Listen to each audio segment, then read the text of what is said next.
நீ அவளை விட்டுட்டு போனாலும் அவ வயித்துல ஒரு குழந்தை இருந்துச்சு. அந்த உயிராத அவளுக்கு ஒரு நல்ல வாழ்க்கையை கொடுக்கும் நாங்க நம்பிக்கிட்டு இருந்தோம். ஆனா நீ பண்ண தப்புல அந்த குழந்தையும் கலைஞ்சு போயிடுச்சு. இதுக்கு மேலே அவ உன் கூட வாழ்வான்னு நீ நம்புறியா? உன் மனசுல கொஞ்சமாவது ஈரம் இருந்தா இனிமே நீ அஞ்சலி இருக்கிற பக்கம் தலை வச்சு கூட படுக்க கூடாது. அஞ்சலிய பத்தி நீ உன் கனவுல கூட நினைக்க கூடாது. அத்த ப்ளீஸ் அத்த, அப்படி சொல்லாதீங்க. எனக்குன்னு இந்த உலகத்துல இப்ப யார் இருக்காங்க?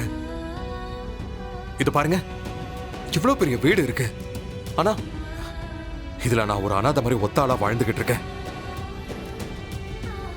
எனக்கு கிடைச்ச ஒரே சொந்தம் என் அஞ்சலி மட்டும்தான். அவதான் என் வாழ்க்கை. அவளுக்காக நான் எப்படி எல்லாம் கனவு கண்ட தெரியுமா? எல்லாத்தையும் நான் என் கையாலேயே அழிச்சிட்டேன்.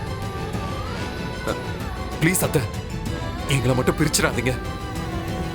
எப்படியாவது எங்களை சேர்த்து வைங்க. நான் திருந்திட்டேன், என்ன நம்புங்க. அன்னைக்கு கூட துளசிக்கு ஒரு பிரச்சனை வரும்போது நான் வந்து என்ன துளசிக்கும் அஞ்சலிக்கும் பிரச்சனை வந்தப்போ நீ வந்து காப்பாத்தினேன்னு இப்ப சொல்லி காட்டுறியா? இல்ல, அதெல்லாம் கூட உன் டிராமாவோன்னு எனக்கு சந்தேகமா இருக்கு. நீ ஏன் ஆளுங்களை வச்சு இதெல்லாம் பண்ணிட்டு என் பொண்ணு கூட சேர்றதுக்கு போட்ட டிராமாவோன்னு தோணுது. நீ அதெல்லாம்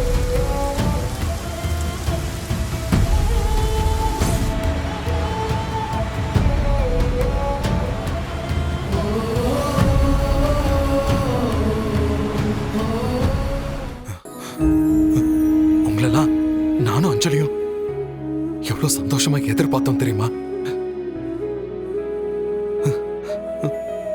உங்களை மாதிரி ஒரு அழகான குழந்தை எங்களுக்கு பிறக்க போகுது. அது கூட நாங்க சந்தோஷமா வாழ போறோம்னு கனவு கண்டோம். அந்த குழந்தைக்காக என்னோட மொத்த எதிர்காலத்தையும் அர்ப்பணிக்க போறேன்னு நான் நினைச்சுக்கிட்டு இருந்தேன். ஆனா இப்ப அஞ்சலி என் கூட இல்ல, நீங்களும் என் கூட இல்ல. எனக்கு மட்டும் ஏன் இப்படி நடக்குது? சின்ன வயசுல அப்பா அம்மா இல்லாம ஆசிரமத்துல வளர்ந்து அதுக்கப்புறம் எப்படியாவது அந்த ஆசிரமத்துல ஒரு நல்ல உறவை உருவாக்கிடலான்னு நான் நினைச்சேன். ஆனா அது நடக்கல. அண்ணன் தம்பி சொந்த பந்தம்னு எந்த உறவும் இல்லாம எத்தனை வருஷம் நான் தனியா ஓடி இருக்கேன் தெரியுமா? எனக்கு கிடைச்ச முதல் உறவு என் அஞ்சலி தான். எல்லாருக்கும் குடும்பம்னு ஒண்ணு இருக்கும், அந்த குடும்பத்துக்காக வாழ்வாங்க. ஆனா நான் வரப்போற குடும்பத்துக்காக இத்தனை வருஷமா வாழ்ந்திருக்கேன். ஆனா அமைஞ்ச அந்த குடும்பமும் இப்ப ஒண்ணு இல்லாம போயிடுச்சு. என் அப்பான்னு சொல்றதுக்கு உருவான என்னோட வாரிசு கருவிலே அழிஞ்சு போச்சு.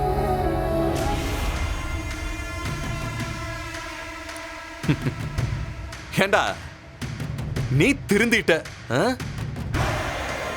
இது உன் மனசாட்சி நான் நம்புவேனா? ஏய், நீயும் என்ன காயப்படுத்தாத. உண்மையிலே நான் திருந்திட்டேன். இதை நீ முன்னாலே பண்ணியிருந்தனா உன் குழந்தை உன்னை விட்டு போயிருக்காதுல்ல. உன் மாமனாரை கொல்ல நினைச்சிய, உன் நண்பனை கொல்லணும்னு நினைச்சிய, அப்பவே தெரிந்திருக்கலாம்ல. உன் நண்பனோட அம்மாவை கடத்திட்டு வந்து உன் வீட்டுல அடைச்சு வச்சிருந்தீங்க, அப்ப தெரிந்திருக்கலாம்ல. உண்மையெல்லாம் மறைச்சி அஞ்சலிய கல்யாணம் பண்ணீங்க. அவ வந்ததுக்கு அப்புறமாவது நீ தெரிந்திருக்கலாம்ல. உன் மாமனாரை கொலை பண்ண ட்ரை பண்றது மட்டும் இல்லாம அவரை எவ்வளவு டார்ச்சர் பண்ணிருப்ப. எத்தனை பேரை கொன்னு இருக்க, எத்தனை பேர் வாழ்க்கையில விளையாடி இருக்க. அப்பெல்லாம் திருந்தாத நீ உன் குழந்தை உன்னை விட்டு போன உடனே திருந்துறல்ல. செல்ஃபிஷ்டா நீ, சுயநலவாதிடா நீ. எப்போ உன்னெல்லாம் நம்ப முடியாது. ஜோ ப்ளீஸ் என்ன நம்பு. நீயும் என்ன கஷ்டப்படுத்தாத. நான் திருந்திட்டேன். இனிமே மிச்சம் இருக்கிற என் வாழ்க்கைய நான் அஞ்சலி கூட தான் வாழ போறேன். அஞ்சலிக்கு என்னை பத்தி புரிய வைக்க போறேன். அது மட்டும்தான் இனி என்னோட ஒரே நோக்கம்.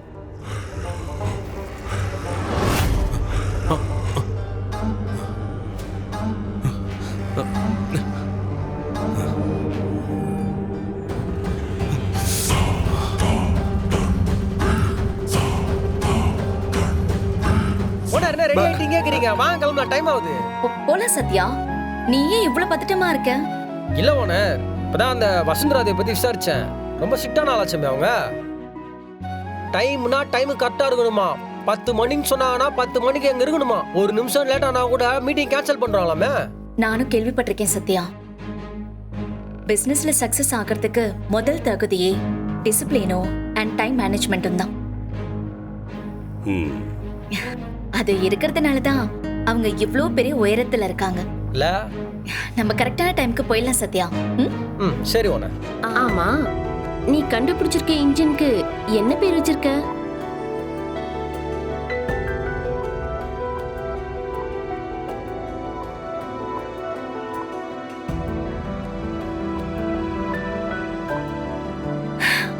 அப்பாவோட பேரு சிவான்னு வச்சிருக்கேன்.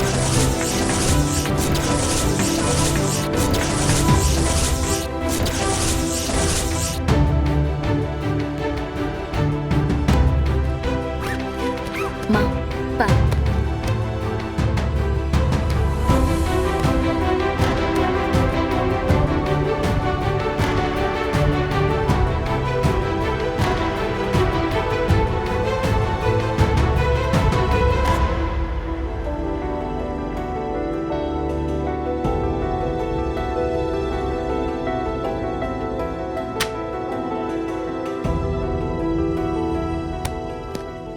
உங்க அப்பா மட்டும் இருந்திருந்தா இத பார்த்து ரொம்ப சந்தோஷப்பட்டிருப்பாரு. உன்னை ஆசீர்வாதம் பண்ணிருப்பாரு. அந்த குடுப்பனை உனக்கு இல்லாம போயிடுச்சேம்மா. மா, அப்பா எங்க இருந்தாலும் என்ன ஆசீர்வாதம் பண்ணிக்கிட்டே இருப்பார்ல.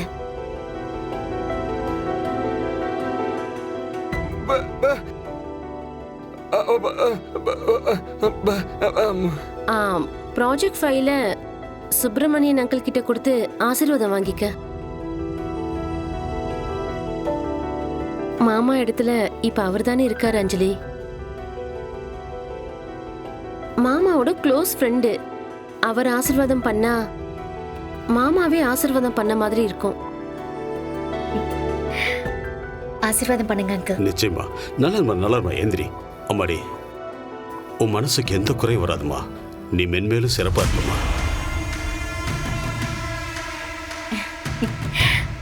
சரி வரேண்ணா. சத்யா கிளம்பலாமா? வா ஓனர். அஞ்சலி